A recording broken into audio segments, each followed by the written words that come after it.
अब देखो, थोड़ा सा और आगे चलते हैं, सीधा कॉन्सेप्ट पे आ जाओ। फॉर्मूला क्या है? अंतः कोणों का योग बराबर क्या है? अंतः कोणों का योग बराबर n-2 गुना 180 डिग्री। क्या है? n-2 गुना 180 डिग्री। ठीक, तो इस हिसाब से तुम्हारा बन जाएगा। कहोगे कैसे? तो अब देखते हैं। n-2, n मतलब क्या है? n यहाँ पर है भुजाओं की संख्या। अब तो कोई दिक्कत नहीं होगी, ये हम पहले से भी जानते थे, भुजाओं की संख्या। n यहाँ पर भुजाओं की संख्या है, और वहां पर लगाएंगे तो क्या हो जाएगा? यदि त्रिभुज होगा तो त्रिभुज के लिए क्या करोगे? 3 भुजा है, 3-2 गुना 180। यदि 4 भुजा है, चतुर्भुज है, तो 4-2 इंटू 180 डिग्री। यदि 5 भुजा है तो क्या हो जाएगा? 5-2 गुना 180 डिग्री। तो यहाँ पर क्या हो जाएगा? 2 गुना 180 डिग्री, यानी यहाँ पर कितना हो जाएगा? 3 गुना 180 डिग्री। यहाँ पर कितना हो जाएगा? 1 गुना 180 डिग्री। कुल मिलाकर के हम देख रहे हैं, सिंपल सा ये वाला फॉर्मूला तुम्हारा काम करेगा। ठीक है, क्योंकि वो कौन समकोण वाले पे तुम गड़बड़ा जाओगे। ठीक, अब यहां से तुम समकोण निकाल सकते हो। इसका मान कितना आएगा? 180 डिग्री। इसका मतलब कितना समकोण हो गया? 2 गो समकोण। 2 गो 90 डिग्री मिलाएंगे तो हो जाएगा ना 2 समकोण। अब बताओ, 180 का डबल है, वहां जब 2 है तो यहाँ कितना समकोण हो जाएगा? 4 समकोण हो जाएगा। हाँ, यहाँ पर कितना हो जाएगा? 3 है, तो 3 दूना 6 समकोण हो जाएगा। 6 समकोण हो जाएगा। ठीक है, क्लियर है? अब समझ में आ रहा होगा कैसे निकलेगा। 6 भुजा वाला रहेगा तो वो भी बन जाएगा, 6 भुजा वाला रहेगा मान लो इस तरह से, कहेगा इसका अंतः कोण बताओ, तो उस कंडीशन में क्या हो जाएगा? 6-2 गुना 180 डिग्री। कितना हो जाएगा? 4 गुना 180 डिग्री, यानी 8 समकोण हो जाएगा। अब समझ में आ गया होगा क्लियर? क्या कोई दिक्कत? तो अंतः कोणों का कॉन्सेप्ट यही था। अब आता है बाह्य कोण। अंतः कोण तो समझ गए। ठीक है, फिर से समझने के लिए बता दे तो एक चित्र लेते हैं, इससे समझ में आएगा हम लोगों के लिए। ये कॉन्सेप्ट हो गया, मान लो ये है तुम्हारा चित्र। अब इसमें जो है तुम ये बताओगे कि ये वाला जो कोण है, ये वाला जो कोण है, और ये वाला जो कोण है, और ये वाला जो कोण है, इसका नाम रख दो कोण संख्या 1, कोण संख्या 2, कोण संख्या 3, कोण संख्या 4। ये सारे के सारे अंतः कोण है। कौन है? अंतः कोण है। ठीक है, अंतः कोण यहाँ पर क्लियर हो गया। ठीक है, अब सवाल एक और भी आएगा, यानी कि ये चतुर्भुज है तो अंतः कोण है, अंतः कोणों का योग यहाँ पर क्या होगा? कोण 1 जोड़ कोण 2 जोड़ कोण 3 जोड़ कोण 4। चूंकि चतुर्भुज है तो क्या फॉर्मूला लगाएंगे? n-2 इंटू 180 डिग्री लगाएंगे। n क्या है? 4 भुजा है तो 4 हो गया, 4 घटा 2 गुना 180 डिग्री, यानी कि 2 गुना 180 डिग्री, यानी कि 360 डिग्री। ऐसे सीधा बोलते तो कितना समकोण? 4 समकोण। इधर 2 समकोण इसमें 180 में है, 2 दूना 4 समकोण, तो इसको क्या बोल सकते? 4 समकोण। अब आता है अगला टर्म, ये तो हो गया तुम्हारा अंतः कोण की बात। इससे भी पहले एक बात और मन में आ रहा है कि भैया कोण किसको कहते हैं? क्या चीज? क्या है? कोण किसे कहते हैं? ठीक है, तो यहाँ पर देखो, किसी फिक्स बिंदु से यहाँ पर क्या है? एक फिक्स पॉइंट है, ये फिक्स पॉइंट है। इधर जो एरो दिया गया है इसका मतलब ये अनंत तक जाएगा, और ये दूसरे तरफ जो एरो दिया गया है वो भी कहाँ तक जाएगा? अनंत तक जाएगा। यहाँ मान लो ए है, यहाँ बी है, और यहाँ ओ है। ठीक है, तो ओ बिंदु से 2 किरण निकला हुआ है ना? निकला हुआ है दो बिंदु ए कौन सा बिंदु से? ओ बिंदु से 2 किरण, एक किरण ए ओ ए, एक किरण, इस किरण का नाम क्या हो गया? ये वाला जो किरण है इसका नाम है ओ ए किरण। इसके ऊपर में से एरो दिखा सकते हैं, इसका नाम क्या है? ओ बी किरण। ऐसे करके हम लोग दिखा सकते हैं, ओ बी किरण। ठीक है, अब कहोगे कि पहले हम इसको या तो ऐसे भी लिख सकते हैं, ए ओ भी लिख सकते हैं, कोई दिक्कत नहीं है। ठीक है, लेकिन सही कौन होना चाहिए? इसको बी ओ भी लिख सकते हैं, किरण दिखा दिए, लेकिन किधर से किधर जा रहा है? ओ से बी की तरफ जा रहा है, तो सही किसको मानेंगे हम? सही मानेंगे ऊपर वाले को। ठीक है, ये किधर जा रहा है? ओ से ए की तरफ जा रहा है, तो क्या क्यों इसको मानेंगे सही। अब कौन किसको कहते हैं? तो देखो, किरण ओ ए और किरण ओ बी के बीच का जो झुकाव होता है, ये जो झुकाव है, इसको क्या कहते हैं? कौन कहते हैं। क्या कहते हैं? कौन कहते हैं। तो यहाँ पर बोलेंगे दो किरणों के बीच क्या चीज हो जाएगा? दो, या इससे भी फिक्स पॉइंट से, यानी निश्चित बिंदु से, क्या लिखेंगे? निश्चित बिंदु से निकलने वाली, एक निश्चित बिंदु से निकलने वाली दो किरणों के बीच का झुकाव। ठीक है, तो यहाँ पर क्या हो गया? एक निश्चित बिंदु से निकलने वाली दो किरणों के बीच का जो झुकाव होगा, वो क्या कहलाएगा? कौन कहलाएगा?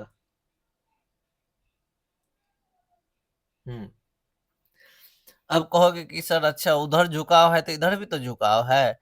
जैसे मान लो, तो इस यहाँ पर भी तो झुकाव है, इस साइड इतना बड़ा झुकाव, इसमें ज्यादा झुकाव है कि नहीं? नहीं है झुकाव? अरे उधर कम है, इधर ज्यादा है, यही तो है। तो कोई दिक्कत नहीं, दोनों झुकाव को काउंट करेंगे। यहाँ पर दो कोण बनेंगे, एक बाहर में बन रहा है, एक अंदर में बन रहा है। अब तुम जिसको बाहर मान लो, जिसको अंदर मान लो, क्या इसकी आवश्यकता तब नहीं पड़ेगी। अब देखो, यहाँ पर समझ में आ गया कौन किसको कहते हैं। क्या कौन समझ में आया? एक निश्चित बिंदु, ये हुआ फिक्स पॉइंट है, इससे दो किरण निकल रहा है, दोनों के बीच के झुकाव को क्या बोलते हैं? कौन बोलते हैं। ठीक है, तो यही परिभाषा हो गया तुम्हारा कोण का परिभाषा। ठीक है, एक निश्चित बिंदु से निकलने वाली दो किरणों के बीच के झुकाव को कौन कहते हैं। और एग्जाम्पल लोगे तो वही हाल होगा। यहाँ पर तो किरण है नहीं, यही वाला एग्जाम्पल तुम्हारा काम आएगा।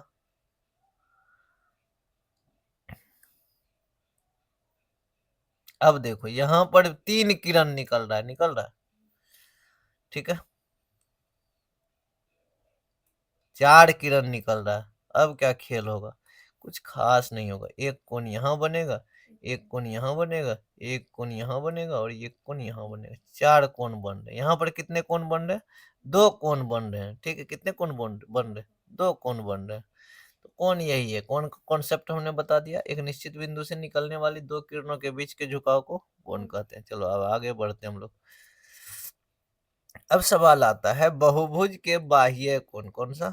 बहुभुज के बाह्य कोण। बाह्य कोण क्या होता है? बाह्य का मतलब होता है बाहर वाला कोण। ठीक है, अब जैसे हम एग्जांपल ले लेते हैं एक ट्रायंगल का। मान लो ये ट्रायंगल है। ठीक है, ये क्या है? हाँ, त्रिभुज हो गया तुम्हारा। अब इसमें क्या है? इसमें कुछ खास नहीं है। इसमें यदि हम इस लाइन को आगे बढ़ाते हैं, ठीक है, बढ़ा दिए, ठीक। अब यहाँ पर बताओ, कोण का नाम रखते हैं। कोण का नाम को ध्यान से देखो। इस कोण का नाम कोण एक है, इस कोण का नाम कोण दो है, इस कोण का नाम कोण तीन है, और ये वाला जो कोण बन रहा है, इसको कोण चार बोलते हैं। ठीक है, अब बताओ, अंतः कोण कौन कौन सा होगा? अंतः कोण का नाम बताओ। अंतः कोण कौन कौन सा है? बाह्य कोण कौन सा है? बाह्य कोण। तो अंतः कोण हो गया कोण एक, कोण दो, कोण तीन, लेकिन बाह्य कोण कौन सा है? कोण चार। यही अंतर है ना, अंतः कोण और बाह्य कोण। अब यहाँ पर कॉन्सेप्ट एक आएगा जिसको कि तुम जानना चाहोगे। क्या कॉन्सेप्ट है? कि जैसे कि मान लो कोई एक रेखा है। ठीक है, जैसे कि ये रेखा है। ठीक, चलो ये रेखा ले लिया हमने। उसके बाद यहां से हम, अब इसमें एक ये सीधी रेखा, इसको कौन सी रेखा बोलेंगे? STRAIGHT, स्ट्रेट लाइन जिसको हम लोग बोलते हैं सरल रेखा। सरल रेखा, सरल रेखा के किसी बिंदु पर, जो बिंदु यहाँ दिखाई दे रहा है, ठीक है, इसके ऊपर सरल रेखा पर किसी बिंदु पर जो कोण बनता है, उस कोण का कुल योग होता है 180 डिग्री। 180 डिग्री, ठीक है। कोण एक और कोण दो बन रहा है, इसका मतलब हुआ कोण एक जोड़ कोण दो बराबर कितना हो जाएगा?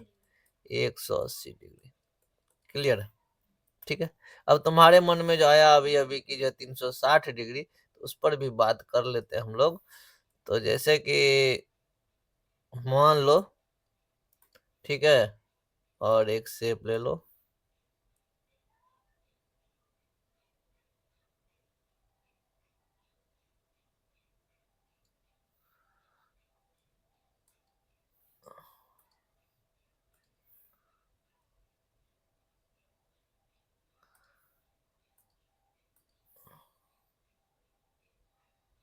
हाँ अब देखो यहाँ पर क्या है, एक सेंटर हो गया ना, ये वाला सेंटर है।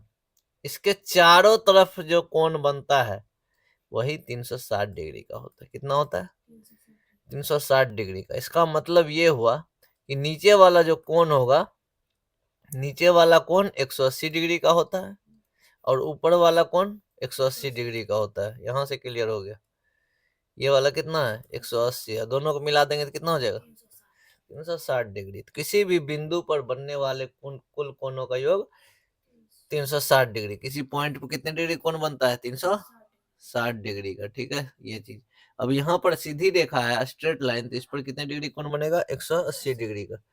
तो यहाँ पर अब हम लोग ये चीज समझ रहे हैं कोणों का, यानी कि ये एक नियम ही होता है, एक सरल रेखा पर बनने वाले कोणों का योग 180 डिग्री होता है। अब हम लोग देखेंगे कुछ शेप में।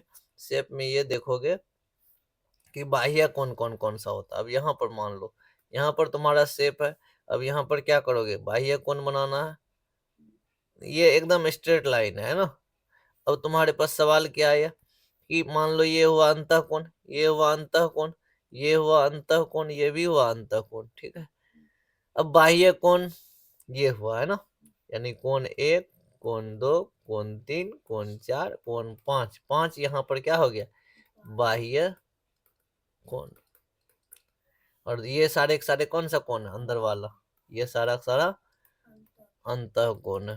बस कम समझ गए कॉन्सेप्ट, अंतर क्या है। बाकी देखते हैं आगे क्या है।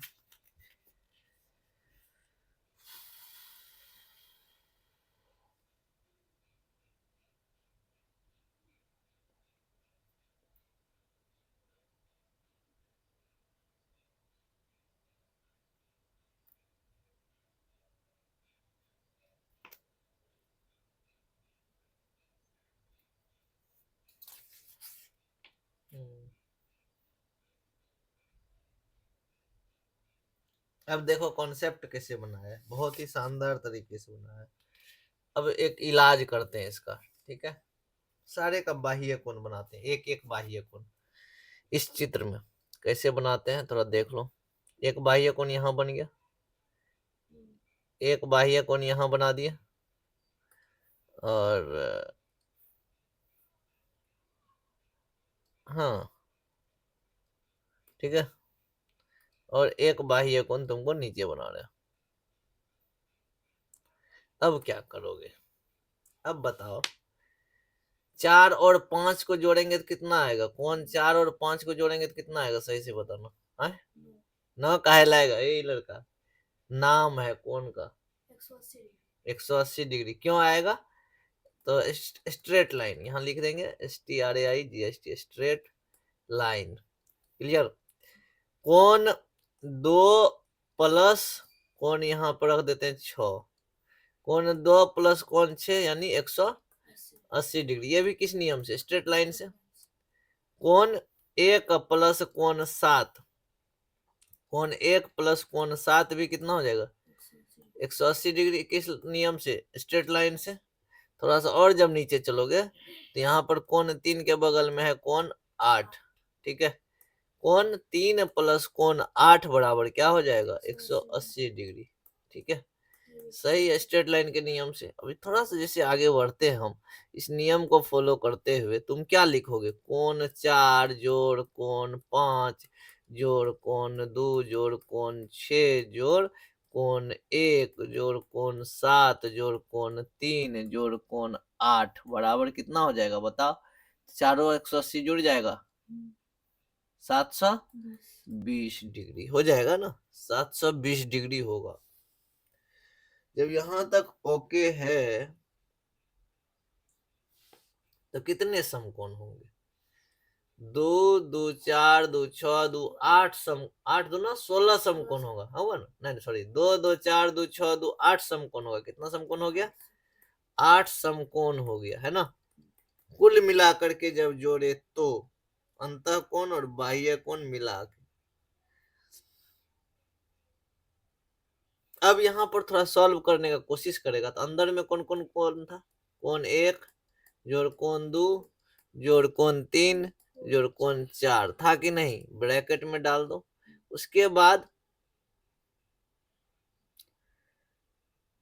टोटल कोण कितना हो गया? 720। यदि इसको 720 में से घटा देंगे तो क्या निकल जाएगा? बाह्य कोण निकल जाएगा, बाह्य कोणों का योग, बाह्य कोणों का योग निकल सकता है। 720 में क्यों घटाएगा? क्योंकि सब मिला के कितना हुआ? 720 हुआ था। कोण 1 2 3 4 का मान कितना होगा बताओ? अंतर कोणों का योग 4 भुजा है तो कैसे निकालोगे? n-2 into 180 degree. n है 4 - 2 गुना 180 डिग्री। ठीक है, अब क्या से हो गया? 18 36 360 डिग्री हुआ कि नहीं? ये समझ में आया? अब यहाँ पर क्या लिखोगे? 720 डिग्री माइनस 360 डिग्री बराबर बाह्य कोण। बराबर क्या लिखोगे? बाह्य कोण हुआ ना, घटा दो 36 गुना 72 तो बाह्य कोण का मान भी कितना होगा? तो बाह्य कोण बराबर भी हो जाएगा बाह्य कोणों का योग, इसका योग हो जाएगा तुम्हारा 360 डिग्री। ठीक है, निकल जाएगा। अब तुमको कहता है क्वेश्चन, क्वेश्चन पे आते हैं। क्वेश्चन है तुम्हारा, एक क्वेश्चन तुम लोग बना लिए तभी, अंतःकोण निकालने वाला। दूसरा कौन है? एक पंचभुज, एक एक पंचभुज के बाह्य कोणों में से 4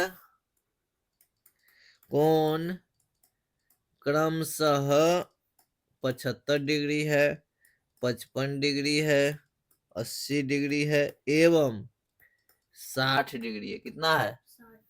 60 डिग्री है। तो चूंकि 5 पंचभुज है तो 5 गो कोण अंदर में होगा तो 5 गो कोण बाहरों में होगा। सिंपल सा बात है, जैसे चतुर्भुज में 4 कोण अंदर था 4 कोण बाहर था।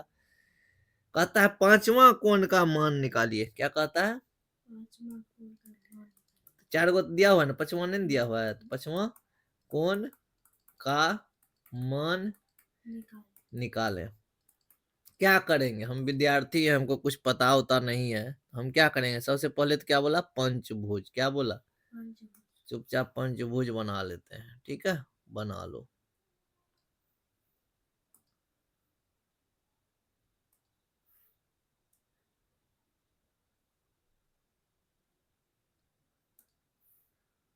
उसके बाद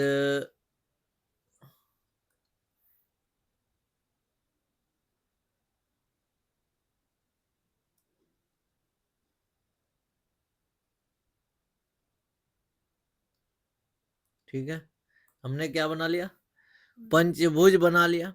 जहां पर यदि बात करेंगे हम तो हमारा ये चीज गलत है। देखो, अब हम लोग हाथ से ही बनाते हैं।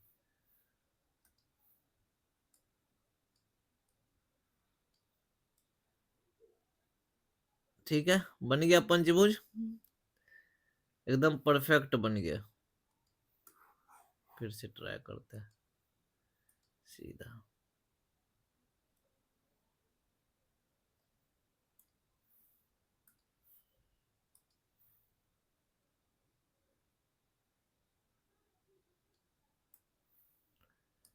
ठीक है, 3 भुजा हुआ, 1 भुजा और। ठीक है,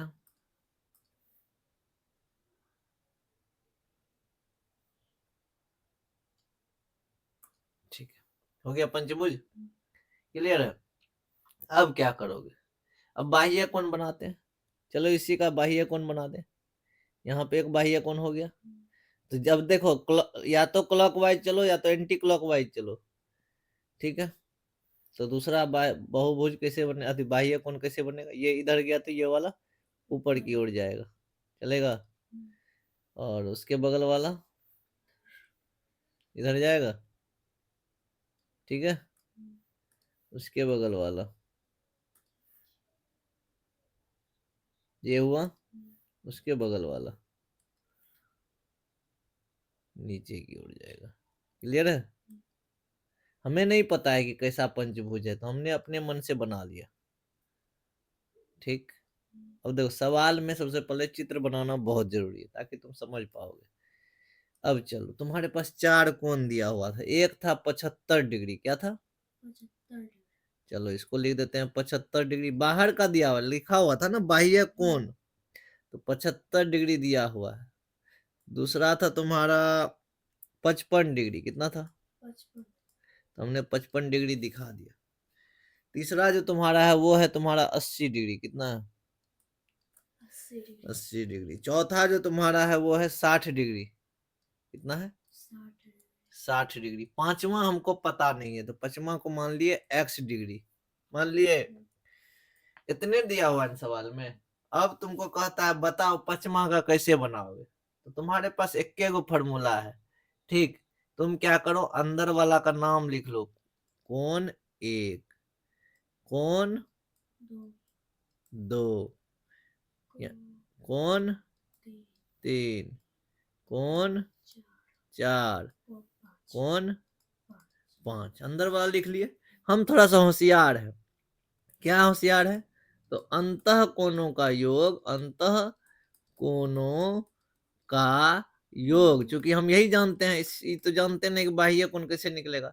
अंतः कोणों का योग निकालने के लिए हम लोग फॉर्मूला लगाते हैं, n घटा 2 गुना 180 डिग्री। उस हिसाब से यहाँ पर जब निकालेंगे, चूंकि 5 भुजा है, तो 5 घटा 2 गुना 180 डिग्री, कितना हो गया 3 गुना 180 डिग्री।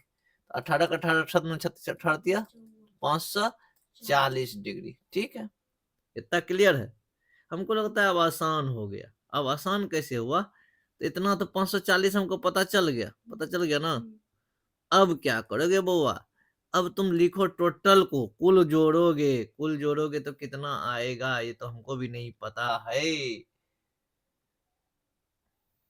बताओ, कोण एक जोड़ कोण दो जोड़ कोण तीन जोड़ कोण चार जोड़ कोण पांच, तो है हाँ 5 है, कोण 5 जोड़ 75 डिग्री, फिर जोड़ 55 डिग्री, जोड़ 80 डिग्री, जोड़ 60 डिग्री, जोड़ जोड़ 60 के बाद है x डिग्री, कितना है x डिग्री बराबर कितना होगा, तो हमको मालूम है नहीं है। मालूम है बुआ, कहाँ से, अब बताओ 4 डिग्री और 75 डिग्री को जोड़ेंगे तो कितना होगा, क्या बोलो। अभी भी नहीं समझ में आया, तो फिर से और आसान कर दो, इसको इसको मिटा के फिर से आसान कर देते हम लोग। तो और कॉन्सेप्ट के लिए अंतः कोणों का मान निकाल लिए, इतना क्लियर है। अब बताओ कोण 4 दिख रहा है, कोण 4 कहाँ दिख रहा है, कोण 4 जोड़ 75 डिग्री बराबर कितना होगा 180 डिग्री। वही फॉर्मूला, कोण 3 जोड़ x डिग्री बराबर कितना होगा 180 डिग्री। कहा है कि भैया स्ट्रेट लाइन है, STRAIGST। अभी देखो जैसे जैसे बड़े हो जाओगे तुमको ये सब कॉन्सेप्ट यूज करना पड़ेगा, क्योंकि ये स्ट्रेट लाइन है, स्ट्रेट लाइन है। कोण 5 जोड़ 55 डिग्री क्या हो जाएगा 180 डिग्री, स्ट्रेट लाइन के हिसाब से, ठीक है। थोड़ा सा और नीचे जाओगे, कोण 1 जोड़ कितना डिग्री 80 डिग्री, कितना हो जाएगा 180 डिग्री, सारा स्ट्रेट लाइन है। कोण 2 जोड़ 60 डिग्री कितना हो जाएगा 180 डिग्री। 5 को पंचभुज था तो 5 को निकल गया सेट, तो कितना हो गया बताओ। अब आ गया 18 का 18 36 54 28 72 18 50 90 यानी 900 हो गया है ना। यानी कि सबको यदि जोड़ दें कुल को तो सबको जोड़ दो। इसको जोड़ देते हैं, इसको क्या करेंगे हम लोग जोड़ देंगे। जोड़ेंगे तो इधर लिख देते हैं कोण 1 जोड़ कोण 2 जोड़ कोण 3 जोड़ कोण 4 जोड़ कोण 5, इतना तक लिखे एक साइड वाला। अब इधर वाला जोड़ के लिख दो 0 5 5 10 के 0 हासिल 1 8 6 14 5 19 19 7 9 7 16 26 1 27 270 डिग्री। अब प्लस में एक्स तो नहीं है जुटेगा, बराबर कितना हो गया इधर 900 डिग्री हुआ। अब ये चारों पांचों को मिला के कितना होता है पता है तुमको। ऊपर में अभी अभी निकाले थे पंचभुज के अंतःकोणों का योग, यही ना अंतःकोण है। कोण 1 2 3 4 5 6 अंतःकोणों का 540 निकाले थे। तो क्या लिखोगे इसके जगह पे 540। यहाँ पर क्या लिखेंगे हम लोग 540 जोड़ 270 जोड़ x बराबर 900 डिग्री। अब तो लगता है बनिए जाएगा। x बराबर हो जाएगा 900 माइनस ये दोनों को जोड़ देते हैं आपस में 0 का 0 7 4 11 के 1 हासिल 1 5 2 7 1 8 810। तो x बराबर निकल गया तुम्हारा 90 डिग्री। कुछ नहीं था खास। तुम जो सवाल हमसे पूछा था वो भी इसी तरह का है मेरे ख्याल से। बन गया ये, कोई गायब रहा। अब एक और क्वेश्चन है, उस क्वेश्चन को भी देख लो, क्लियर हो जाएगा। अब तुम्हारा अगला क्वेश्चन है एक समबाहुभुज का बाह्य कोण 60 डिग्री है। कितना एक समबाहुभुज, समबाहुभुज बोला तो सारा कोण बराबर सारा भुजा बराबर, ठीक है। एक समबाहुभुज है, समबाहुभुज का बाह्य कोण 60 डिग्री है। कितना है 60 डिग्री।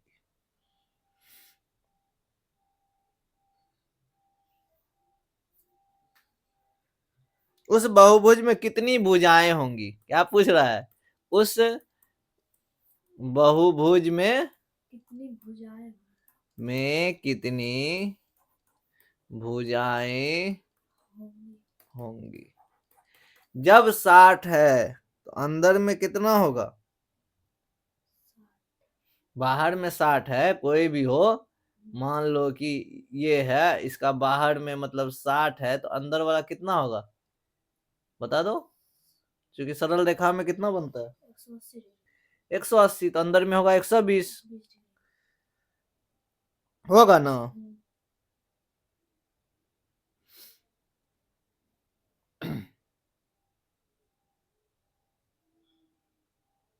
अच्छा तो एक नया चीज हमारे सामने आया है। किसी भी बहुभुज का बाह्य कोणों का कुल योग, बहुभुज के बाह्य कोणों का कुल योग 360 डिग्री होता है। क्या चीज पता चला कि किसी भी बहुभुज का बाह्य कोणों का कुल योग जी। अब स्पष्ट हो गया, ठीक है। अब हमने क्या पता कर लिया, कोई भी बहुभुज चाहे वो त्रिभुज हो चाहे कुछ भी हो, त्रिभुज का चेक कर लेते एक बार। त्रिभुज में चेक कर ले कंफर्मेशन के लिए। मान लो ये त्रिभुज है, ठीक है। अंदर में 60 डिग्री होता है, 60 डिग्री होगा, 60 डिग्री होगा। अब यदि इसमें तुम बाह्य कोण बनाओगे बना लेते हैं, मर्जी है तो। एक कोण यहाँ और एक कोण तुम्हारा ये जाएगा ना, ठीक है। और एक बाह्य कोण और बना लेते हैं, एक इधर वाला। अब बताओ, देखते हैं ये कोण कितना का होगा बताओ। ये 60 है, अंदर वाला स्ट्रेट लाइन है, सीधी रेखा है, तो बाहर वाला कोण कितना होगा 120, चलो ठीक है, मान लिया तुम्हारा बात। यहाँ पर ये 60 है, अंदर बाहर 120, ये अंदर 60 है, बाहर, अरे वाह भारतीय 36, 360 डिग्री हो गया। यहाँ भी कॉन्सेप्ट सही है, यानी इसका मतलब बाहर वाला कितनों कोण हो, सारे का कुल योग कितना होगा 360। चलो और आगे बढ़ते हैं, लेकिन किसके लिए, सम बहुभुज के लिए, कोई भी बहुभुज हो, चलो ठीक है समझ गए। अब एक और चीज ले लेते हैं, ट्रायल मारते हैं, और चलो ये ले लेते हैं,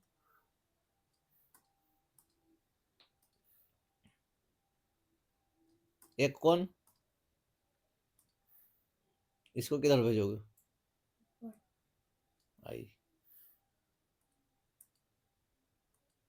हाँ इसको ऊपर भेज दो, ये इधर गया, ये नीचे जाएगा, ठीक है, ये तुम्हारे चॉइस पे है किसको बनाना, ये इधर गया और ये वाला ऊपर गया,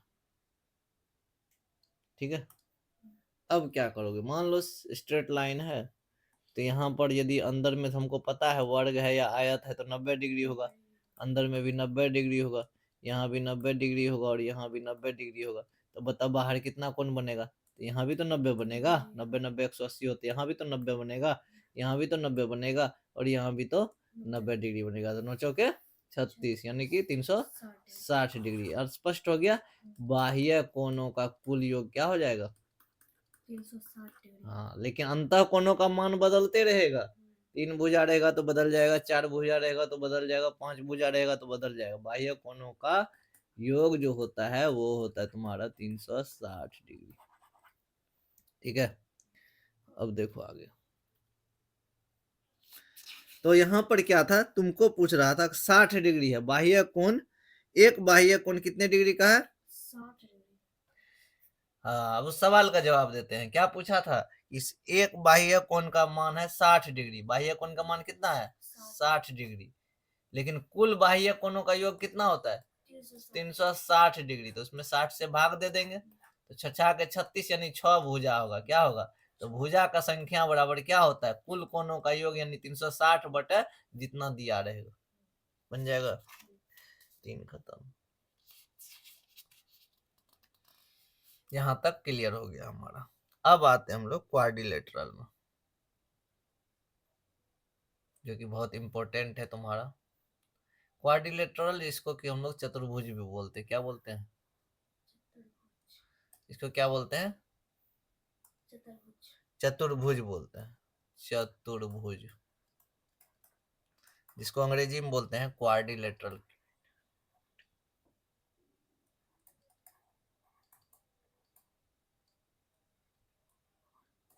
ठीक है, अब इसमें क्या, सबसे पहली बात क्वाड्रिलेटरल यानी कि 4 भुजा तो होगा, क्या होगा 4 भुजा तो होना है, एक चीज तो ध्यान में रखें, दिमाग में 2-3 चीज ही रखना है, 4 भुजा होगा तो 4 शीर्ष भी होगा, क्या होगा 4 शीर्ष होगा, जिसको हम लोग अंग्रेजी में वर्टेक्स बोलते हैं, अब भुजा को हम लोग साइड बोलते हैं। तीसरा चीज क्या होगा, 4 कोण भी होगा, तो 4 कोण होगा, क्या होगा 4 कोण होगा, ठीक है, कोण को हम लोग एंगल बोलते हैं। तो कोई पूछ दिया तुमको कि चतुर्भुज का गुण बताओ, चतुर्भुज किसे कहते हैं, तो बता देना 4 भुजा से घिरा क्षेत्र क्या कहलाएगा, चतुर्भुज कहलाएगा, इसका परिभाषा लिखने उखने की जरूरत नहीं है, सिंपल सा बात, जरूरी नहीं है सब सेम होगा, हो सकता है कोई कम हो कोई ज्यादा हो, कोई बच्चा ऐसे बना दे, क्या ये चतुर्भुज नहीं होगा, 4 भुजा है तो इसका मतलब ये चतुर्भुज है, ठीक है, हमने सीधी रेखा नहीं बनाई, अलग बात है, ठीक है, क्या ये चतुर्भुज नहीं है, ये भी चतुर्भुज है, 4 भुजा से घिरा हुआ क्षेत्र रहेगा तो क्या कहलाएगा चतुर्भुज कहलाएगा, जिसमें 4 शीर्ष होंगे, 4 कोण होंगे, ठीक है, ये सारी चीजें होंगी, क्लियर है, चतुर्भुज समझ गया, हाँ चलो चतुर्भुज हम लोग समझ गए। अब हम लोग आते हैं चतुर्भुज के प्रकार, चतुर्भुज के प्रकार, चतुर्भुज के प्रकार, परिभाषा बता दो एक बार फिर से, चतुर्भुज किसे कहते हैं, जिसमें 4 भुजा हो, 4 कोण हो, 4 शीर्ष हो, बस यही है चतुर्भुज का परिभाषा। चतुर्भुज के प्रकार की बात जब करते हैं तो चतुर्भुज के मोटा मोटी जो है 6-7 प्रकार है, जिसमें हम लोग सबसे पहले बात करेंगे सबलंब चतुर्भुज। क्या बोलेंगे? सबलंब चतुर्भुज बोलेंगे। ठीक है, सबलंब चतुर्भुज कैसा होता है दिखने में, तो वो हम क्लियर कर दे तुम्हारा। जैसे कि ये हुआ, ये हुआ और ये हुआ। यहाँ पर ये और ये एक दूसरे के समांतर होता है। जैसे ये ए बी भुजा है तुम्हारा, ये सी डी भुजा है। ठीक है, यहाँ पर ए बी समांतर एडी होगा। क्या होगा? ए बी समांतर एडी होगा, सी डी होगा, सी डी। पहला टर्म तो ये हो जाएगा, है ना।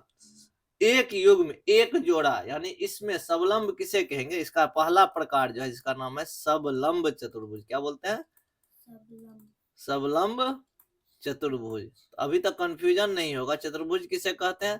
तो गुरुजी जिसमें कि 4 भुजा हो, 4 कोण हो और 4 शीर्ष हो, उसी को चतुर्भुज कहते हैं। चतुर्भुज का बहुत सारा प्रकार है, उसमें आयत भी आ जाएगा, वर्ग भी आ जाएगा, सारे चतुर्भुज के प्रकार है। सबलंब चतुर्भुज में क्या होगा? एक जोड़ा, एक जोड़ा कौन सा बोल रहे, कौन सी जोड़ी?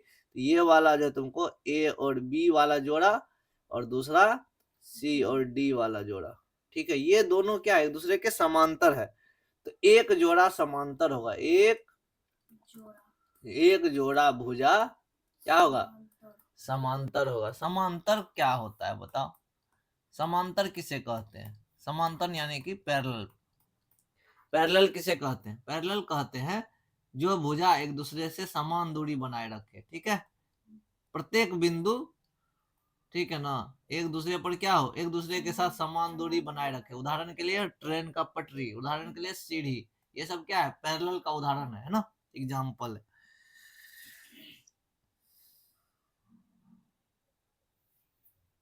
अब तुम्हारे पास बहुत सारे उदाहरण आएंगे, तुमको पहचानने होंगे। इसका एक ही फॉर्मूला है कि सबलंब चतुर्भुज किसे कहते हैं? तो उसको कहते हैं जिसमें एक जोड़ा भुजा क्या हो? समानांतर हो। सबलंब चतुर्भुज का परिभाषा क्लियर हो गया, इसमें और कुछ नहीं है। क्लियर? बच्चों के लिए बच्चों वाली बात। अब तुमसे पूछ रहा है सवाल, बताओ किसका क्या नाम होगा? सबलंब को अंग्रेजी में क्या कहते हैं? ट्रेपिजम कहते हैं। क्या कहते हैं? TRAPEZIUM, ट्रेपिजम यानी सबलंब। सबलंब, सबलंब में क्या होगा? एक जोड़ा भुजा क्या होगा? समांतर होगा। ठीक है, अब बनाने के लिए तुम किसनो बना सकते हो, ऐसे ही बना सकते हो, लेकिन जैसे ये भुजा एक दूसरे समान दूरी पर स्थित है, ये वाला भुजा और ये वाला भुजा, तो एक भुजा समांतर हो गया, इसीलिए ये सबलंब चतुर्भुज हो गया। ठीक है, तो आकृति तुम्हारे हिसाब से बनेंगे, उसके लिए कोई दिक्कत नहीं। अब आगे बढ़ोगे तो एक है पतंग। क्या है? पतंग। पतंग को सुने हो? पतंग देखा है कभी? तो पतंग तो देखा ही है, उसका आकृति हम लोग देख लेते हैं। हमारे यहाँ आकृति है मेरे ख्याल से, हाँ ठीक है, ये किसका आकृति हो गया? पतंग। पहला टाइप हम लोगों को पता था ट्रेपिजम। क्या था? ट्रेपिजम। ये है पतंग। पतंग यानी कि काइट। एक चतुर्भुज हो गया ट्रेपिजम, जिसमें कि एक जोड़ा क्या होता है? समांतर होता है, बाकी कोई दिक्कत नहीं, बाकी कुछ भी रहे। और इसमें क्या होता है? इसमें कुछ खास चीज है जो समझने वाला चीज है। पतंग का आकार का जो चतुर्भुज होता है उसका क्या खास बात होता है, उस बात पे हम लोग चर्चा करेंगे।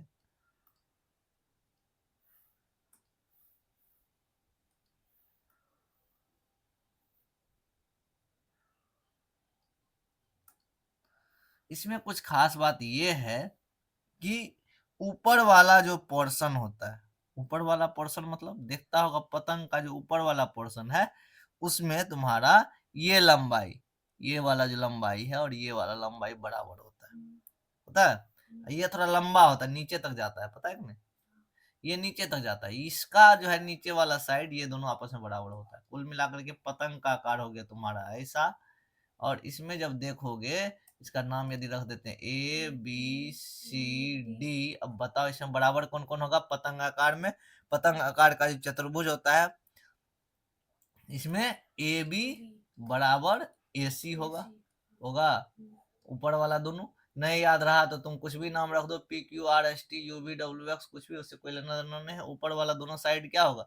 बराबर होगा। और नीचे वाला क्या है? BD बराबर CD होगा। यही दो कंडीशन, ठीक है। इसके अलावा इसके जो विकर्ण है, कल परसों विकर्ण बताए थे तुमको। विकर्ण क्या होता है? इस एक के लिए विकर्ण कौन होगा? C और D को छोड़ के दूसरा बिंदु को मिलाएंगे, इन मिलाएंगे, बगल वाला को नहीं मिलाते हैं। यहां से ये जो विकर्ण होता है, ठीक है, और दूसरा विकर्ण कहां से होगा? बी को जब सी से मिलाएंगे, क्योंकि ए और डी उसका पड़ोसी हो जाता है। यहाँ एक फॉर्मूला तो ये हो गया, इसका जो है दो भुजाएं आपस में बराबर होती है, ठीक है, दो भुजाएं आपस में बराबर होती है। और ये गौर करने वाली बात है, कौन सी भुजाएं बराबर होती है? तो आसन्न भुजाएं। कौन सी भुजाएं? आसन्न भुजाएं। अब वो तुमको बताए थे आसन्न भुजा यानी पड़ोसी भुजा। इस भुजा का पड़ोसी कौन हुआ? AC। ये वाला आसन्न नहीं, लेकिन एगो आसन्न तो बराबर है, ठीक है। इस BD भुजा का आसन्न है CD। यहाँ पर क्या होगा? आसन्न भुजा बराबर होते हैं। आसन्न भुजा क्या होते हैं? बराबर होते हैं। दूसरा चीज क्या हो गया? विकर्ण जो अभी अभी हम खींचे हैं, क्या को विकर्ण खींचे हैं? विकर्ण एक दूसरे को समद्विभाजित करती है। क्या करती है? समद्विभाजित करती है। पतंग के दोनों विकर्ण AC और BD, अच्छा AD और BC, वहां पर कौन कौन है? AD और BC, ये दोनों क्या है? विकर्ण है। ये दोनों क्या है? ये दोनों विकर्ण है। यहां से यहां तक, यहां से यहां तक BD। ये क्या करते हैं? एक दूसरे को समकोण पर विभाजित करती। क्या करती? समद्विभाजित करती। किस पे काटती है? समकोण पर।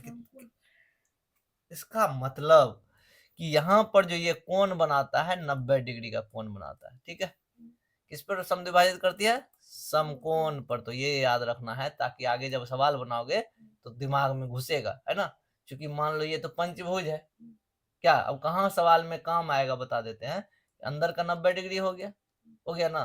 तुमको ये नहीं दिया हुआ रहेगा, कहेगा इसका बताओ मान, बता पाओगे? तो अंदर वाला कॉन्सेप्ट में क्या बताया कि ये चारों कोण जो होता है अपना अपना 90 डिग्री होता है। क्लियर? जहां पर काटता है विकर्ण, किसमें? पतंग में, ठीक है। तो पतंग का कॉन्सेप्ट क्लियर है? और कुछ चाहिए इसमें?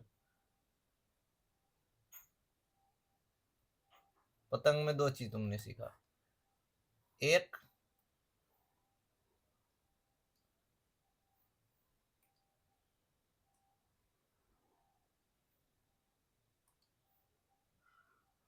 अब बताओ क्या सीखे? ये है मान लो P, ये है Q, ये है R, ये है S। यहाँ पर देखा आसन्न भुजा, आसन्न भुजा बराबर होते हैं। क्या होते हैं? कौन कौन सा आसन्न भुजा है बता दो? आसन्न भुजा में तुम्हारा हो गया PS बराबर PQ। दूसरा भुजा कौन बराबर होता है? SR बराबर RQ या QR, जो बोलो, ये दोनों बराबर होता है। दूसरा चीज क्या बोला? विकर्ण जो इसके हैं, कौन है? विकर्ण। विकर्ण यानी कि PR और SQ, ये दोनों भाई साहब एक दूसरे को काटता है। एक दूसरे को क्या करता है? कहीं काट रहा है ना, कितने डिग्री पे? 90 डिग्री पर समद्विभाजित करता है, समद्विभाजित करता है। यहाँ पर जो काट रहा है, ये कौन जो बना रहा है, कितने डिग्री बना रहा है? 90 डिग्री। किसमें? तो पतंग वाले आकार में। पतंग वाला आकार का जो काइट चतुर्भुज है उसमें। खत्म कहानी। और पतंग का एक विकर्ण सममिति अक्ष भी है। पतंग का एक विकर्ण क्या है? कौन सा विकर्ण? सममिति अक्ष क्या होता है? कभी किसी क्लास में पढ़ा होगा कि आईना रखते हैं जैसे कि A पे, ऐसे ऐसे करके पढ़ा होगा, बताओ। या फिर P पे, समझ रहा है? क्या P को काट सकते हैं कहीं से? यहाँ पर देखो सेम आ रहा है। जब यहाँ से आईना रखेंगे बीच में, तो जैसा इधर बनाओ वैसा उधर भी बनेगा, लेकिन P में नहीं बनेगा। B में कैसे बनेगा? B में ऐसे बनेगा। ये वाला कभी पढ़े हो? C में कैसे बनेगा? ऐसे, ठीक है। डी में कैसे बनेगा, इसी को हम लोग सममिति बोलते हैं, क्या बोलते हैं, ई में कैसे बनेगा, है ना। लेकिन एफ में कैसे बनेगा, एफ में नहीं बन पाएगा, जी में नहीं बन पाएगा, एच में फिर बन जाएगा, एक ऐसे भी बन जाएगा, एक ऊपर से भी बन जाएगा, ठीक है। सममिति इसी को बोलते हैं। क्लियर हुआ अब तुम्हारा। अब इसमें से तुम देखो, फोटो को देख के बताओ पतंग का, इसमें कौन सा विकर्ण सममिति बना रहा है। एगो विकर्ण ऐसा है जो सममिति बना रहा है, बताओ तो, तब समझ जाएंगे तुम समझ गया है। सममिति कौन बना रहा है, एडी अति पी आर विकर्ण की एस क्यू विकर्ण, कौन सा विकर्ण सममिति बना रहा है, पी आर या एस क्यू। दोनों तरफ यदि उस लाइन पे पी आर, पी आर क्या बना रहा है, सममिति, एकदम वेरी गुड, सही है, क्योंकि जैसा इधर है वैसा इधर है, दोनों साइड सेम है। लेकिन एस क्यू करेंगे तो ऊपर वाला छोटा हो जाता है एरिया, नीचे वाला लंबा हो जाता है, इसीलिए वो नहीं होगा। ये भी तुम्हारा क्लियर हो गया। पतंग के सम्मुख कोनों में के दो युग्म में से एक बराबर होते, सम्मुख कोनों के दो युग्म में से एक युग्म बराबर होते। अब देख लो, पतंग का 3-4 चीज जान गए। अब यहाँ पर ये कोण और ये कोण दोनों आपस में बराबर होते हैं, समझ में आया। कोण एस बराबर कोण क्यू, यानी कि एक जोड़ा कोण आपस में बराबर होते हैं, ठीक है। सम्मुख कोणों के युग्म आपस में बराबर होते हैं। तो हम लोग 3 चीज सीखे। पहला कि आसन्न भुजा जो होगा वो बराबर होगा, जो आसन्न भुजा तुम्हारा पी एस था, पी क्यू था। दूसरा कि जो ये विकर्ण एक दूसरे को काटता है तो वहां पर 90 डिग्री का कोण बनाता है एक दूसरे पर। तीसरा बात क्या सीखे कि जो एगो विकर्ण जो है वो क्या करता है, सममिति करता है, यानी कि मिरर इमेज सेम बनता है ना। चौथा बात क्या सीखे कि एक जोड़ा कोण आपस में बराबर होता है, और वो कौन सा कोण है, ये वाली कोण। ये वाली कोण नहीं होगी, देखो ये थोड़ा सा बड़ा है, ये थोड़ा छोटा है, तो कम स्पेस है, ऊपर में ज्यादा है ना। हम लोग अंदाजा लगा लिए कौन सा एस और क्यू। तो 4 चीज, 4 नियम हम लोग यहाँ से सीखे। अब यहाँ यही नियम ब्रैकेट में लिख देंगे, यदि जरूरत पड़ेगा तो बना लोगे सवाल। अब आगे बढ़ते,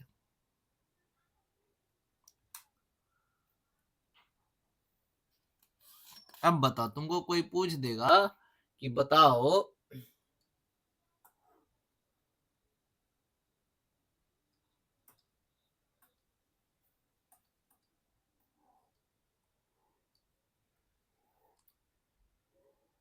इन दोनों चित्र में, चित्र नंबर 1 चित्र नंबर 2 में पतंग का चित्र कौन सा है, 2 नंबर चित्र, ये क्या है, पतंग का चित्र है, ठीक है। तो ये सही जवाब है। तो इस तरह से हम लोग, क्योंकि इसमें रूल फॉलो होंगे, जो जो रूल पढ़े अभी।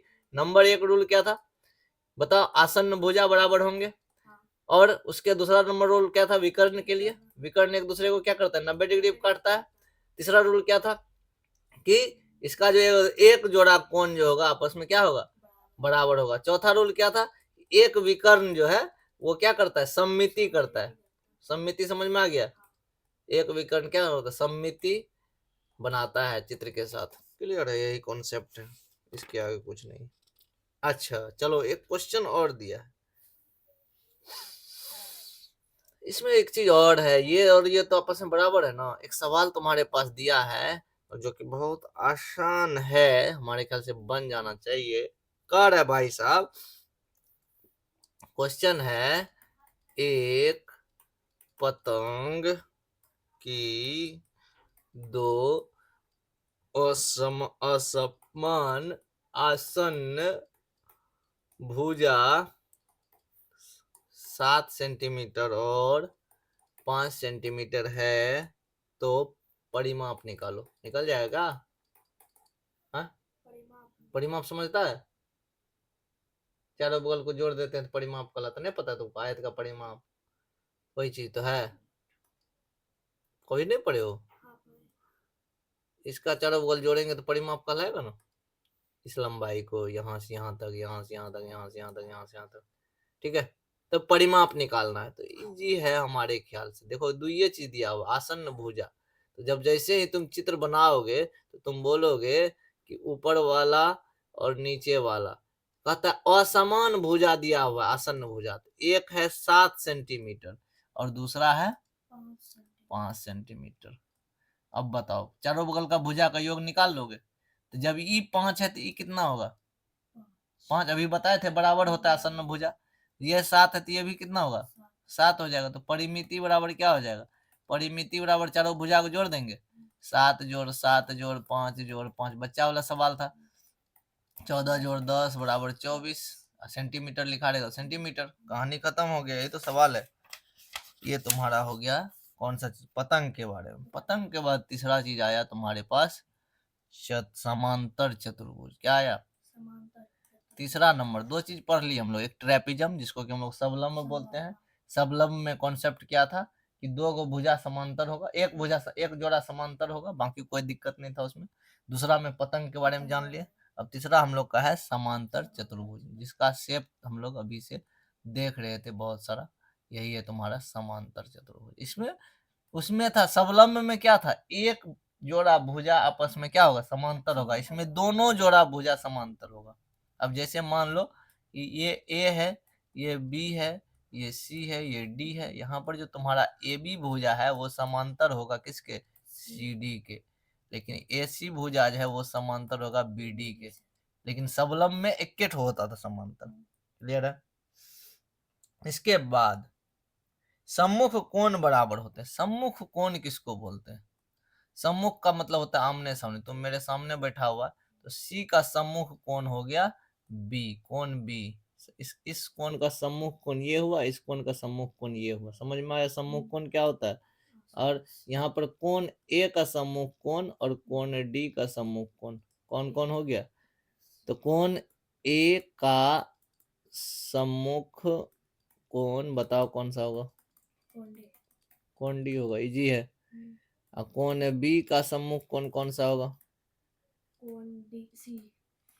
कोण सी। सिंपल है, कुछ खास नहीं है। और लेकिन ये का कह रहा है दोनों आपस में बराबर होते हैं। क्या होते हैं, दोनों आपस में बराबर। हाँ दोनों बराबर है, यानी इसका मतलब कोण ए बराबर कोण डी, किस चीज में, समांतर चतुर्भुज में। हम लोग जो पढ़ रहे हैं उसका रूल जान रहे हैं। समांतर चतुर्भुज में क्या होता है, कोण ए बराबर कोण डी, कोण सी बराबर कोण बी, ये दोनों आपस में बराबर होते हैं और ये दोनों भी आपस में बराबर होते हैं। क्लियर है, दो नियम यहाँ हो गया। यहाँ पर एक और चीज होता है, आमने सामने की भुजा भी बराबर होती है। ए बी भुजा सी डी के बराबर होती है एंड ए सी भुजा बी डी के बराबर होती है। सबलम में ऐसा नहीं था, दूगो छोटका दूगो बड़का कुछ से कुछ था, है ना, कोई किसी के बराबर नहीं था, सिर्फ समांतर था। लेकिन यहाँ पर क्या, आमने सामने की भुजा भी क्या होगी, बराबर होगा। तो क्लियर हो गया, तीन चीज यहाँ से जाने। उसके बाद आसन्न कोण संपूरक होते हैं। आसन्न कोण क्या होते हैं, अब ये संपूरक क्या होता है। अब दो टर्म आ गया, एक हो गया पूरक कोण। पूरक कोण क्या होता है, दो कोणों का योग यदि 90 डिग्री हो तो उसको बोलते हैं पूरक कोण। ठीक है। और संपूरक कोण किसको बोलते हैं, संपूरक कोण बोलते हैं जब दो कोणों को जोड़ने के बाद 180 डिग्री आए तो उसको क्या बोलते हैं, संपूरक कोण। इसको बोलते हैं तुमको कॉम्प्लीमेंट्री एंगल। क्या बोलते हैं, कॉम्प्लीमेंट्री एंगल। ठीक है, ये एकदम याद रखना, है सब दिन काम आएगा। उसके बाद ये है सप्लीमेंट्री एंगल, सप्लीमेंट्री एंगल। ठीक है, क्या है, पूरक कोण किसको बोलते हैं, तो सीधा जब दो कोणों को आपस में जोड़ते हैं यदि 90 डिग्री आ जाए तो वो क्या होगा, पूरक कोण होगा।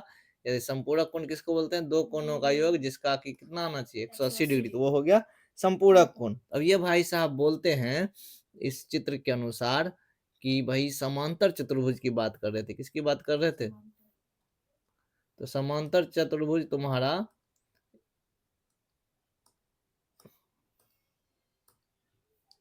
समांतर चतुर्भुज ये हुआ ना, बोलो।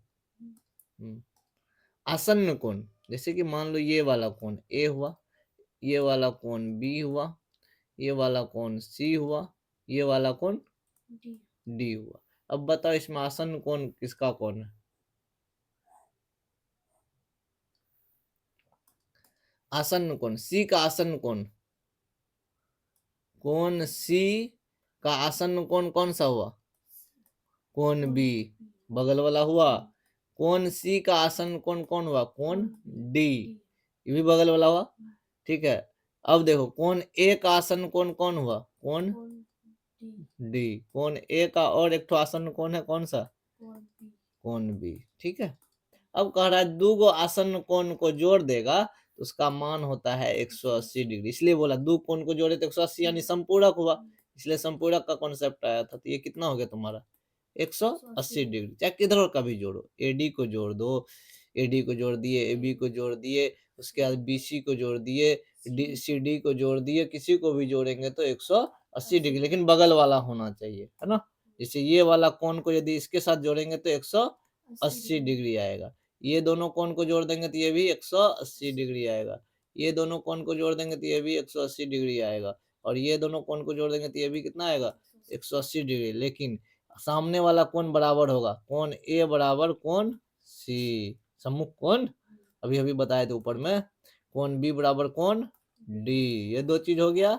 एक तो और चीज सीखे थे, ए बी भुजा बराबर, यदि मान लो इसको ए बोलते हैं, सॉरी बी है ना, बी ए डी सी, इसके लिए क्या कहोगे?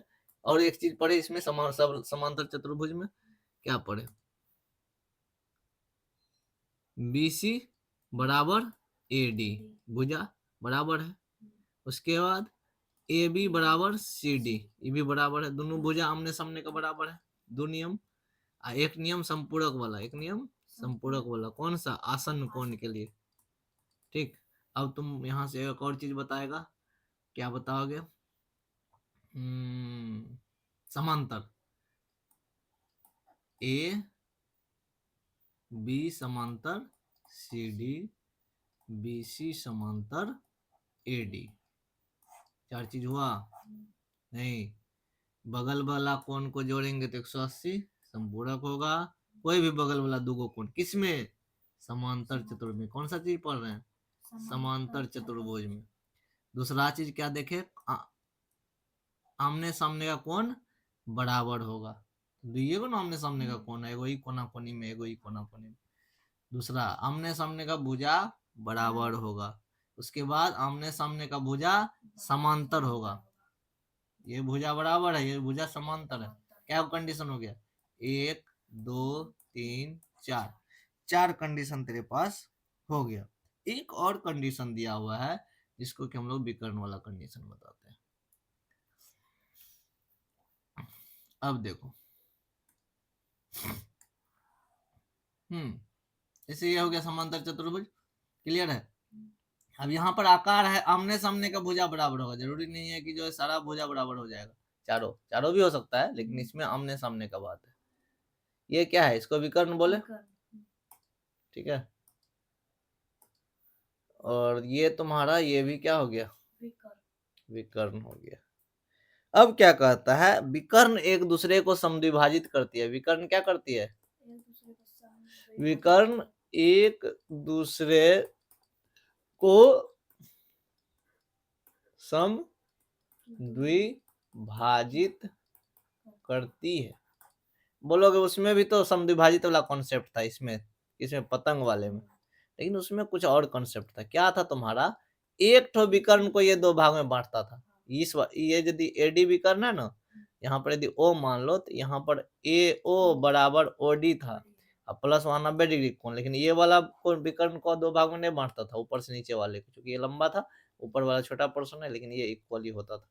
ये अलग कॉन्सेप्ट था, उसमें वो चीज ध्यान रखना है। अब देख लो, अब यहाँ पर क्या कह रहा है कि देखो बउआ, यदि तुम्हारा ये ए है, ये बी है, ये सी है, ये डी है, इस कंडीशन में तुम बोल सकते हो, यदि इसको ओ मान लेते हैं तो ए से ओ तक की दूरी बराबर हो जाएगी ओ से डी तक की दूरी। समद्विभाजित का मतलब बराबर दो भाग में बांटना। फिर उसी तरह से सी से ओ तक की दूरी और ओ से बी तक की दूरी, ये आपस में क्या होंगे? बराबर होंगे। तो समांतर चतुर्भुज के विकर्ण एक दूसरे को समद्विभाजित करती है। क्लियर हो गया? क्या क्या कॉन्सेप्ट समझा? फिर से आते हैं हम लोग, फिर एक बार रिवीजन करेंगे, फिर खत्म करेंगे कहानी। पहला आ जाओ ट्रेपिज्म में, ट्रेपिज्म TRA PZ है। ट्रेपिजम यानी कौन सा था? सबलम्ब। सबलम्ब कॉन्सेप्ट क्या था? कुछ खास नहीं था। क्या था इसमें? एक जोड़ा समांतर होगा। एक जोड़ा भुजा इसमें कौन सा है? ABCD में, यानी AB समांतर CD। बस इतना ही कॉन्सेप्ट था। दूसरा में क्या था तुम लोग? पतंग वाला कॉन्सेप्ट था। पतंग वाला कॉन्सेप्ट में हम लोगों ने क्या पढ़ा कि आसन्न भुजा क्या होगा? बराबर होगा, है ना। आसन्न भुजा ये वाला भुजा इसके बराबर, ये दोनों भुजा इसके बराबर, ये था। दूसरा क्या था? ये जो एक विकर्ण होगा दूसरा विकर्ण होगा, एक दूसरे को 90 डिग्री पे काटता था। दूसरा चीज, एक विकर्ण दूसरे विकर्ण को समद्विभाजित भी करता था। यानी मतलब ये इस साइड का लंबाई इस साइड का लंबाई बराबर होगा, ये एक विकर्ण का, बस ये कॉन्सेप्ट था। उसके बाद और क्या था कि इसका एक जोड़ा कोण आपस में बराबर होगा, ये वाला कोण। क्लियर था? और एक चीज क्या था? और क्या था? इतना ही कुछ था। हाँ, मिरर इमेज, सममिति बनाता था। Clear clear. चतुर्भुज में आए, समांतर चतुर्भुज। तीसरा नंबर क्या था? ये तो मेरा पतंग था। तीसरा नंबर था समांतर चतुर्भुज। चतुर्भुज में कुछ खास नहीं। पहला नंबर क्या था? आमने सामने की भुजा बराबर। नहीं, ये जो समचतुर्भुज था, ये भुजा इसके बराबर, ये भुजा इसके बराबर, इक्वल। एक बात। दूसरा बात क्या था कि बराबर के साथ साथ समांतर भी था। समांतर था ना, समांतर ऐसे वाला चिन्ह जो, दो चीज हो गया। तीसरा क्या था? विकर्ण। विकर्ण एक दूसरे को समान भाग में काटता था, यही था ना। नहीं, इसको ऐसे काटते थे तो ये इसके बराबर, ये इसके बराबर। क्लियर था? यही कॉन्सेप्ट था। तीसरा चीज भी था कि यहाँ का जो आसन्न कोण है दोनों को मिला के संपूरक होता था। आसन्न कोण संपूरक होता था, ये तो बताए थे। कोई भी आसन्न कोण, ऐसा नहीं कि इधर वाला कोई भी दो लेंगे तो संपूरक होगा। तो आसन्न कोण संपूरक था। तीसरा चौथा चीज भी था कि सम्मुख कोण। सम्मुख कोण क्या होता था? बराबर होता था। सम्मुख कोण किसको बोलते हैं? सम्मुख कोण सामने वाला कोण। इस कोण का सम्मुख कोण ये वाला हो गया, ये आपस में बराबर होता था। ये कोण इसके बराबर होता था। ठीक है। और उसके बाद और कुछ था? इतना सारा कहानी था। क्लियर हो गया? अब क्वेश्चन पे चलते हैं। देखो, कॉन्सेप्ट क्लियर हो गया तो क्वेश्चन बनेगा। अब बनना चाहिए। अब क्वेश्चन है तुम्हारा, एक समांतर चतुर्भुज का एक कोण, एक समांतर चतुर्भुज का एक कोण 110 डिग्री है, तो शेष कोण का मान निकालिए। शेष कोण का मान निकालिए। इसमें कोई घबराने की आवश्यकता नहीं है। आंख बंद करके सबसे पहले समांतर चतुर्भुज बना लिए। बना लिए? चलो, बन गया मेरा समांतर चतुर्भुज। अब कॉन्सेप्ट का यूज करेंगे। एक कोण का मान कितना है? 110 डिग्री। मान लो कि इस कोण का मान कितना है? 110 डिग्री। ठीक है। बाकी कोण मालूम नहीं है तो इसको कोण को मान लो x, इस कोण को मान लो y, इस कोण को मान लो z। लॉजिक का उपयोग करो। कोण y बराबर कितना हो जाएगा? 10 डिग्री। किस नियम से? अभी अभी पढ़े थे, सम्मुख कोण। सम्मुख कोण। क्योंकि ये समांतर चतुर्भुज है, क्वेश्चन में बोल दिया था, हमको दिमाग नहीं लगाना है। ठीक है। उसके बाद कोण z प्लस 110 डिग्री बराबर कितना हो जाएगा? 180 डिग्री। आसन्न कोण से। आसन्न कोण का योग, आसन्न कोण संपूरक होते हैं। आसन्न कोण क्या होता है? संपूरक होते हैं, यानी 180 डिग्री का होता है। तो इस लॉजिक से ये बन गया। अब यहाँ से z निकाल देंगे। z बराबर हो जाएगा 180 डिग्री माइनस 110 डिग्री। कितना हो जाएगा? 70 डिग्री। जेड निकल गया। और जेड निकल गया तो हम काहे ले जोड़ घटा फिर से करें? 110 और x को जोड़ सकते थे। सीधा क्या निकाल देंगे?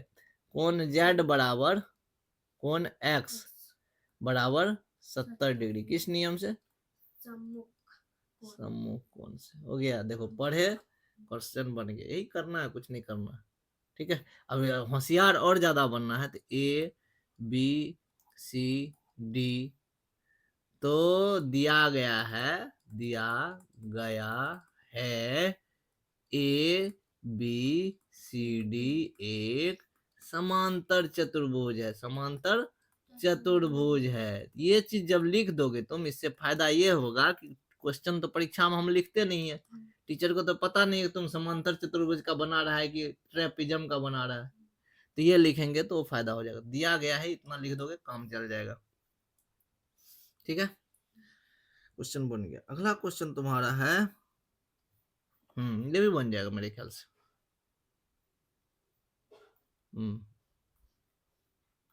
एक क्वेश्चन और, अगला क्वेश्चन है तुम्हारा, एक समांतर चतुर्भुज की दो आसन्न भुजाएं, एक समांतर चतुर्भुज की दो आसन्न भुजाएं क्रमशः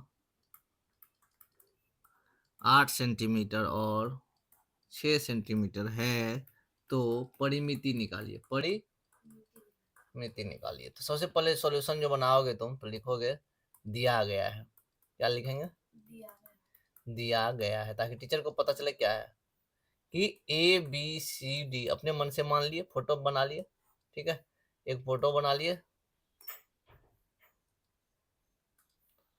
हमने क्या किया, एक फोटो बना लिया। अब इसका नाम भी लिख दिया, A B C D. Picture बनाना बहुत जरूरी है ताकि मजा आएगा। ए बी सी डी एक समांतर चतुर्भुज है। क्लियर हो गया? अब क्वेश्चन को पढ़ो और देखो क्या कह रहा है। आसन्न भुजा, आसन्न भुजा कौन होगा? मान लो एसी है तो एसी का आसन्न भुजा कौन होगा? एसी का आसन्न भुजा सीडी, या एसी का आसन्न भुजा ए बी। वही मानो, बड़का है 8, छोटका है 6, तो बड़का में 8 लिख देते हैं, तो 8 सेंटीमीटर, और दूसरा इधर लिखो तेरी पड़ी 6 सेंटीमीटर। ठीक है, चूंकि यह समांतर चतुर्भुज है ना, दिया गया है कि एबीसीडी एक समांतर चतुर्भुज है, तो जब ऐसा दिया गया है तो सिंपल सा एक फॉर्मूला लगाएंगे हम लोग। क्या लगाओगे? ए बी बराबर सी डी बराबर 8 सेंटीमीटर। किस नियम से? सम्मुख भुजा बराबर होते हैं किसमें? समांतर चतुर्भुज में सम्मुख भुजा है, इसीलिए 8 हो गया। फिर ए सी बराबर बी डी क्या होगा? 6 सेंटीमीटर। किस नियम से? सम्मुख भुजा से। बउआ पूछ क्या रहा है? परिमाप। परिमाप का मतलब होता है चारों तरफ को जोड़ दो, तो परिमाप बराबर क्या हो जाएगा? परिमाप बराबर हो जाएगा A B plus B D plus C D plus A C. A B और सी डी कितना है? ए बी और सी डी 8 सेंटीमीटर है। उसका बी डी कितना है? बी डी 6 सेंटीमीटर है, सी डी 8 सेंटीमीटर है, और ए सी 6 सेंटीमीटर। जोड़ देंगे 8 8 8 से 14 दोनों 28 सेंटीमीटर। सवाल बन गया। सवाल में कुछ था क्या? अब तुम्हारे क्वेश्चन पे जब जाएंगे तो हमारे ख्याल से तुम्हारा क्वेश्चन बनना चाहिए। एक कोण 100 डिग्री, एक कोण 110 डिग्री। एक चीज छूट गया है।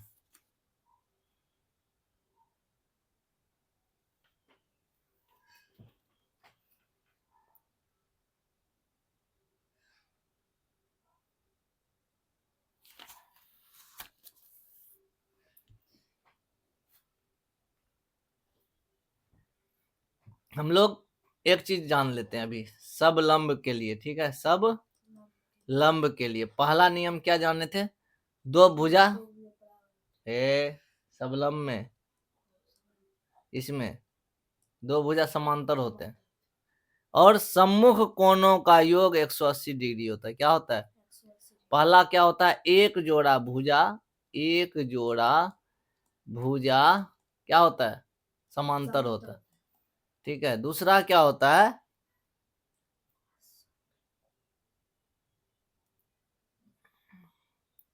सिंपल सा अगला कंडीशन बताते, छोड़ो ये लफड़ा नहीं लगाना है। एक जोड़ा भुजा समांतर होता है तो पहले ही जानते थे। अब नया लफड़ा सीख लो कि जब हमारे पास एक लाइन है, समझ रहा है कि नहीं, एक और लाइन ले लो, दोनों समांतर रेखा है, ठीक है, समांतर रेखा है, इसको एल बोलते हैं, इसको एम बोलते हैं यदि, और एक रेखा और खींच दो यहां से, इसको बोलते हैं तिर्यक रेखा। कभी सुना है नाम? हाँ हाँ, तिर्यक रेखा। तो इस कंडीशन में क्या होता है, अंदर का दोनों कोण का योग क्या होता है, 180 डिग्री। अंदर के दोनों कोणों का योग क्या होता है, 80 डिग्री। लेकिन तो बउआ उस कंडीशन में जब हम लोग ऐसे बनाएंगे और ये तिर्यक रेखा है ना, तो ये दोनों समांतर है ना, ई वाला और ई वाला समांतर रेखा है ना। जब समांतर रेखा है तो ई तिर्यक रेखा हुआ ना। जब ई तिर्यक रेखा हुआ तो एक ही ओर के कोणों का योग, इस कोण और इस कोण को जब मिलाएंगे तो ये हो जाएगा 180 डिग्री, क्योंकि यहाँ पर भी इन दोनों को मिलाने के बाद 180 डिग्री होता है, ठीक है। लेकिन तुम जो यहाँ आंसर लिखो ये तुम गलत लिखे हो, ठीक है। इसीलिए हम इसी को कॉन्सेप्ट को क्लियर करने के लिए वहां करने लगे। समांतर रेखा के एक ही ओर के अंतः कोणों का योग, इसका कॉन्सेप्ट ही होता है एक ही ओर के अंतः कोणों का योग, अंतः कोणों का योग कितना होता है, 180 डिग्री। उसी तरह से नियम है एक ही ओर के, एक के ओर के मतलब क्या हो गया, तिर्यक रेखा के एक तरफ का बाहरी कोण का भी योग क्या होता है, हाँ जी, ये वाला कोण और ये वाला कोण, यानी इसका भी योग कितना होगा, 180 डिग्री होगा। उसी तरह दूसरे तरफ का भी नियम चलेगा, दूसरे तरफ भी सेम नियम चलेगा, अंतः कोणों का योग क्या होगा, 180 डिग्री। इसका मतलब तुम्हारा क्या हो गया, क्वेश्चन में दिया हुआ था एबीसीडी एक समलंब चतुर्भुज है और एक तरफ का कोण है ना, दो समांतर रेखा है तो एक तरफ तिर्यक रेखा हुआ, तिर्यक रेखा हुआ तो एक के ओर का अंदर वाला कोण 180 होगा। उस हिसाब से तुम्हारा डी नंबर वाला कोण 80 डिग्री होना चाहिए, ठीक। और सी नंबर वाला कोण 70 डिग्री हो, कौन बनाया था, हाँ तो उसको अब तुम समझा सकता है क्या, हाँ, क्योंकि देखो सिंपल सा बात है, ये दो समांतर रेखा है ना, ये जब समांतर रेखा है तो यहाँ पर दो गो तिर्यक रेखा हो गया, एक तो ये हो गया, एक तो ये हो, इधर वाला हो गया, ये वाला हो गया, तो दोनों जगह समांतर नियम चलेगा वही वाला। इधर का नियम क्या चलेगा, एक ही ओर का अंतः कोण ये हुआ, ये दोनों को जोड़ेंगे तो 180 आएगा। ये समांतर रेखा है, ये भी तिर्यक रेखा है, इधर का एक ही ओर का अंतः कोण। क्लियर हो गया कॉन्सेप्ट। अब ये सवाल गलत है ना, इसका क्यों गलत है ये पता चल गया, क्योंकि ये दोनों समांतर है। तो अब इसको कैसे बनाएगा, अब इसको लिखेगा कैसे तुम, क्वेश्चन पे हम चले गए थोड़ा सा, इसीलिए इस पे तुम लिखोगे क्वेश्चन, जैसे मान लो ये हो गया, सबसे पहले लिखेगा दिया गया है, सॉरी दिया गया है ए बी सी डी, दिया गया है ए बी सी डी एक सबलंब चतुर्भुज है, लिख दिए। इसमें दिया है और दिया हुआ है कोण ए बराबर 100 डिग्री और कोण बी बराबर 110 डिग्री।